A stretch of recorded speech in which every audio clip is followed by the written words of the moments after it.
આપણે સૌ જાણીએ છીએ કે આજે લોકો પોતાની પેટ્રોલ ગાડીઓમાં E20 પેટ્રોલને લીધે પરેશાન થઈ રહ્યા છે.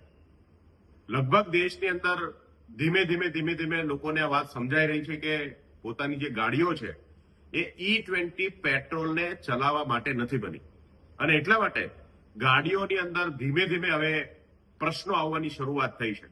ગુજરાતમાં પણ અમે ઘણા બધા વર્કશોપ ઉપર ઘણા બધા એન્જિનિયરો સાથે ચર્ચા કરી અને તમામનું એવું કહેવું છે કે હા, આ જે પેટ્રોલ ગાડીઓ છે એમાં E20 પેટ્રોલ વાપરી શકાય નહીં અને જો વાપરવામાં આવે તો એના ગાડીમાં અનેક પ્રકારના પ્રોબ્લેમો જેવા કે માઇલેજ ઓછું થવું, ફિલ્ટરોના પ્રોબ્લેમ આવવા, સ્ટાર્ટઅપના પ્રોબ્લેમ આવવા, જ્યારે સ્ટાર્ટ થાય ત્યારે સ્પાર્કનો પ્રશ્ન થવો, આવા અનેક પ્રશ્નોનો સામનો ગાડીઓને થાય છે.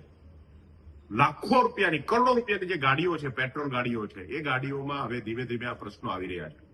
મુખ્ય વાત એ છે કે દેશના લોકોને કરોડો રૂપિયાનું નુકસાન જોવું હોવા છતાંય, મોંઘું પેટ્રોલ ભરાવતા હોવા છતાંય તે આજે છેતર્યા હોવાનો એક અહેસાસ સૌને થવા લાગ્યો છે.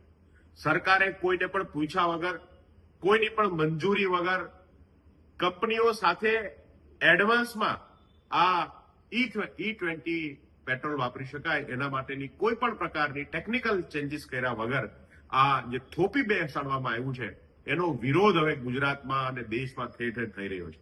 આમ આદમી પાર્ટી સમગ્ર ગુજરાતની અંદર આ મુદ્દાને લઈ અને સરકાર સામે માંગણી કરી રહી છે કે આ E20 પેટ્રોલ બંધ થવું જોઈએ અને આવતીકાલે આમ આદમી પાર્ટી દ્વારા દિલ્હીની અંદર કોન્સ્ટિટ્યુશન ક્લબમાં એક ટાઉન હોલ થવા જઈ રહ્યો છે.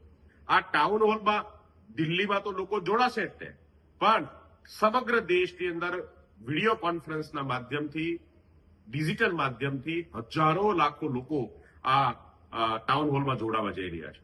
ગુજરાતમાં પણ મોટી સંખ્યામાં આમ આદમી પાર્ટીના સમર્થકો, કાર્યકર્તાઓ અને જે લોકો પણ આ સમસ્યાનો ભોગ બન્યા છે અને જેમને એવું લાગે છે કે આ E20 પેટ્રોલ જે છે એ બંધ થવું જોઈએ અને એક વિકલ્પ લોકોને મળવો જોઈએ. જે લોકો એવું ઈચ્છતા હોય કે E20 વાપરવું છે એ E20 વાપરી શકે અને જેને એવું લાગતું હોય કે એમની ગાડી E20 માટે નથી બની, પ્રશ્નો આવે છે, એ સાદું પેટ્રોલ વાપરી શકે. તો આના માટે આવતીકાલે દિલ્હીમાં એક ટાઉન હોલ થવા જઈ રહ્યો છે. લોકો ભેગા થશે. લોકતંત્રની તાકાત લોકોનો અવાજ છે, લોકોનો મત છે. માત્ર એક વખત મતદાન કરી અને મતદારોના હાથ કપાઈ નથી જતા. મતદારોની વાત અને લોકોનો જે અવાજ છે એમને પણ સાંભળવાની જવાબદારી જનતાની જે કઈ વાતો છે અને એના જે અધિકારો છે આપવાની જવાબદારી સરકારોની છે. અને એ વાત આજે દેશની અંદર દેશના લોકો જાણતા થયા છે. તો આવતીકાલે ગુજરાતના લોકોને, ગુજરાતના તમામ એવા જાગૃત નાગરિકોને વિનંતી કે આ વિડીયો કોન્ફરન્સના માધ્યમથી આવતીકાલના ટાઉન હોલ કાર્યક્રમની અંદર આપ સૌ પણ જોડાઓ, આપની પોતાની પણ વાત રાખો અને આપણે સૌ મળી અને સરકારને આ E20 જેવા તાનાશાહી હુકમને અને આ તાનાશાહી સરકારને આપણે એ બતાવવાની કોશિશ કરીએ કે જનતાની વાતો માનવી પડશે અને જનતાની જે પ્રશ્નો છે એ પ્રશ્નોનું સમાધાન કરવું પડશે.